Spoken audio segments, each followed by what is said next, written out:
Hello दोस्तों, good morning. कैसे हैं आप सभी लोग? आई होप कि आप लोग अच्छे होंगे। देखिए, हाईकोर्ट एलडीसी का एग्ज़ाम आप लोगों का खत्म हो चुका है। ऑफिशियल आंसर की भी इसकी जारी कर दी जा चुकी है। तो आप लोगों के कितने नंबर बन रहे हैं, सबसे पहले तो मैं आप लोगों को यही कहूँगा कि अपने नंबर कमेंट बॉक्स में जरूर कीजिएगा। कोई भी डाउट है तो जरूर पूछिएगा। अब अपन आज इसकी वीडियो की बात कर लेते हैं कि कट ऑफ आप लोगों की क्या रह सकती है, एक अनुमानित कट ऑफ जहाँ से आप लोग अपनी टाइपिंग की तैयारी कर सकते हैं। तो हालांकि पोल्स के ऊपर अपन ज़्यादा विश्वास नहीं कर सकते हैं, फिर भी पोल से एक चीज़ अपन को देखने को मिल जाती है कि एक क्या क्राइटेरिया आ रहा है जहाँ मैक्सिमम कैंडिडेट के नंबर बन रहे हैं या जहाँ सबसे ज़्यादा ट्रैफिक है। तो उसको देख लेते हैं। तो 100 से प्लस नंबर वाले आप लोग देखेंगे, 100 से 120 तक 35% लोग हैं जहाँ उनके 100 से लेकर 120 तक नंबर बन रहे हैं, यानी कि काफ़ी ज़्यादा लोग इसके अंदर शामिल है। 120 से प्लस वाले देखेंगे तो 19% यानी 20% के आसपास ऐसे लोग हैं जिनके 120 से नंबर प्लस नंबर बन रहे हैं। तो यहाँ पर सिलेक्शन के काफ़ी अच्छे चांसेस बन जाते हैं। अपन आगे वीडियो के अंदर कैटेगरी वाइज सारी कट ऑफ देखने वाले हैं कि कौन सी कैटेगरी के अंदर एक क्या सेफ स्कोर रह सकता है जहाँ से आप लोगों का सिलेक्शन आसानी से हो जाएगा। पूरा विश्लेषण करेंगे कट ऑफ का कैटेगरी वाइज। आप सभी लोगों से रिक्वेस्ट है वीडियो को अंत तक देखिएगा। अगर चैनल पर पहली बार आ रहे हैं तो चैनल को सब्सक्राइब जरूर कीजिएगा, आप लोगों को यहाँ संपूर्ण जानकारी देखने को मिलेगी। चलिए बात कर लेते हैं बिना किसी टाइम वेस्ट किए हुए कि आप लोगों की कैटेगरी वाइज क्या कट ऑफ रह सकती है। एक चीज़ मैं आप लोगों को बता दूँ कि जो पिछली बार एग्जाम किया गया था हाईकोर्ट एलडीसी का, उसके अंदर मेल और फीमेल कैंडिडेट की कट ऑफ के अंदर ज़्यादा कोई अंतर देखने को नहीं मिला था। तो इस बार भी अपन ऐसी ही उम्मीद लेके चल रहे हैं कि कोई ज़्यादा अंतर मेल और फीमेल की कैंडिडेट की कट ऑफ में नहीं रहने वाला है। उसी के हिसाब से आप लोगों की कट ऑफ का निर्धारण या एक एक्सपेक्टेड कट ऑफ जो है वो अपने हमारे द्वारा बनाई जा रही है। तो अगर यहाँ तक आप लोगों के नंबर है तो आप लोग अपनी टाइपिंग की तैयारी कर सकते हैं।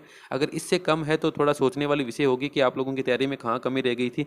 लेकिन आप लोग ये मान के चलिए कि अगर जो मैं कट ऑफ बताने वाला हूँ यहाँ तक अगर नंबर बन रहे हैं तो आप लोग अपने जो टाइपिंग की तैयारी है उसको आगे सुचारू रूप से कर सकते हैं। एससी कैटेगरी की सबसे पहले बात कर लेते हैं कि एससी कैटेगरी की क्या कट ऑफ रह सकती है। मैं मेल कैंडिडेट के बारे में बात कर रहा हूं। पहले 225 से लेकर 228 तक अगर आप लोगों के एससी कैटेगरी से नंबर है तो चिंता करने की कोई भी आवश्यकता नहीं है। आप अपने मेंस की तैयारी करिए, बहुत अच्छे से आपका नंबर आ जाएगा। मेंस का मतलब टाइपिंग की तैयारी करिए, आप लोग अपनी टाइपिंग की तैयारी कर सकते हैं। इतने पे आप लोगों का आसानी से सिलेक्शन हो जाएगा। एससी कैटेगरी मेल कैंडिडेट की मैं बात कर रहा हूँ। जैसा कि मैंने पहले बताया था कि फीमेल का ज़्यादा अंतर नहीं रहने वाला है। फिर भी फीमेल ये मान के चलिए, अगर मैंने मेल्स की आपको 225 से 228 बताई है तो फीमेल आप 225 मान के चलिए कि यहाँ पर अगर आपका स्कोर बन रहा है तो आप भी अपनी टाइपिंग की तैयारी कर सकते हैं। 220 वाले भी कर सकते हैं लेकिन उनका इतना सिक्योर नहीं है जितना 225 वाला है। 220 प्लस वाली फीमेल तैयारी कर सकती है लेकिन उम्मीद थोड़ी कम बताई जा सकती है कि उनका सिलेक्शन हो जाएगा। लेकिन 225 एक ऐसा स्कोर है, इससे ऊपर आप लोग जितना जाते जाएंगे सेफ होते जाएंगे, लेकिन यहाँ तक आप लोग अपनी टाइपिंग की तैयारी कर सकते हैं। अब बात कर लेते हैं एसटी कैटेगरी की क्या कट ऑफ रह सकती है। जैसे कि एससी की 225 से 228 रह रही थी, इसका ज़्यादा अंतर इसके अंदर देखने को नहीं मिलेगा। मेल कैंडिडेट 225 प्लस तो आपके स्कोर होना ही चाहिए, तभी आप लोगों की पार पड़ेगी, अन्यथा आप लोगों को टाइपिंग के लिए नहीं बुलाया जा सकता है। इतनी कट ऑफ तो आपकी रहने की संभावना है। जो फीमेल कैंडिडेट है वो 222 से प्लस अपना मान के चल सकती है। 222 के अराउंड अगर नंबर है तो वो टाइपिंग की तैयारी करे, उनका आसानी से सिलेक्शन हो सकता है टाइपिंग के लिए। एमबीसी और ईडब्ल्यूएस मैक्सिमम जितनी भी वैकेंसीज होती है उनकी कट ऑफ लगभग समान रहती है, 1 या 2 नंबर का अंतर रहता है। तो मैं इन दोनों कैटेगरी की कट ऑफ आप लोगों को साथ में ही बता रहा हूँ कि ईडब्ल्यूएस और जो एमबीसी कैटेगरी है उनकी क्या कट ऑफ रह सकती है। तो जो मेल कैंडिडेट है उनके 230 से लेकर 232 तक आप लोगों को स्कोर करना ही पड़ेगा, तभी आप लोगों का इसके अंदर नंबर आ सकता है, अन्यथा बहुत कम चांस है कि आप लोगों का नंबर आएगा।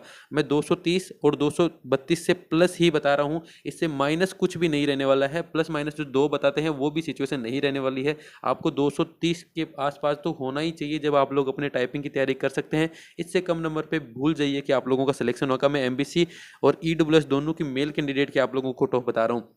वहीं अगर फीमेल कैंडिडेट की बात करें तो 228 में आप लोगों को बता दूं, फीमेल कैंडिडेट अगर कोई है तो 228 के आसपास में आप लोगों के नंबर बनने चाहिए। 228 पे आप लोग आसानी से ये थोड़ा सा सिक्योर होकर चल सकते हो कि यहाँ आप लोगों का स्कोर है तो आप लोगों को टाइपिंग के लिए बुलाया जा सकता है, ठीक है ना। ये ईडब्ल्यूएस और एमबीसी कैटेगरी की कट ऑफ के बारे में अपन ने बात कर ली है। अब आगे चलते हैं ओबीसी और जनरल कैटेगरी के बारे में बात कर लेते हैं कि ओबीसी की क्या कट ऑफ रही है और जनरल कैटेगरी की क्या कट ऑफ रह सकती है। हालांकि आप सभी लोगों को पता है कि मैक्सिमम जितने भी एग्जाम्स होते हैं उसमें सबसे ज़्यादा ट्रैफिक ओबीसी कैटेगरी के अंदर देखने को मिलता है, क्योंकि इसके अंदर काफ़ी सारी कास्ट को जो सम्मिलित कर लिया गया है, जिसके कारण यहाँ कंपटीशन बहुत ज़्यादा बढ़ गया है। जनरल कैटेगरी की तो हमेशा से ही कट ऑफ आई जाने लगी है, लेकिन इन दोनों कैटेगरी के बीच में 1 नंबर का ही अंतर देखने को मिलता है। आप लोग कोई भी वैकेंसी उठा के देख लीजिएगा, इन दोनों की कट ऑफ बिल्कुल सेम जाती है। वो थोड़ी सी आप लोग ये मान के चलिए कि मजबूरी होती है विभाग की कि वो ओबीसी की कट ऑफ जो है जनरल से ऊपर नहीं लेके जा सकते हैं, उसके कारण आप लोगों को ये चीज़ देखने को मिलती है। अन्यथा ओबीसी के अंदर बहुत तगड़ा कंपटीशन आप लोगों को देखने को मिल रहा है हर एग्जाम के अंदर।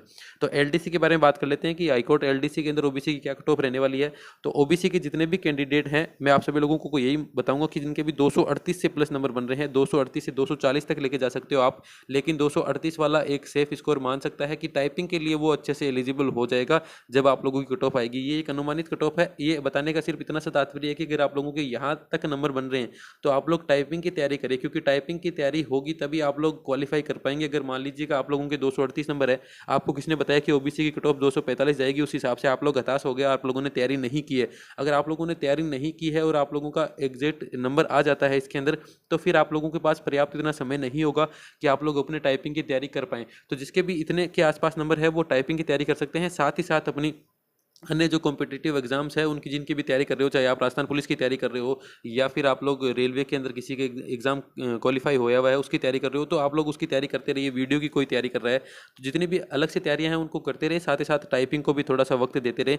ओबीसी मेल कैंडिडेट मैंने आप लोगों को बताया 238 प्लस, और जो फीमेल है वो 235 प्लस पे आप लोग आसानी से थोड़ा उम्मीद लगा सकते हैं कि यहाँ तक हमारा सिलेक्शन हो जाएगा।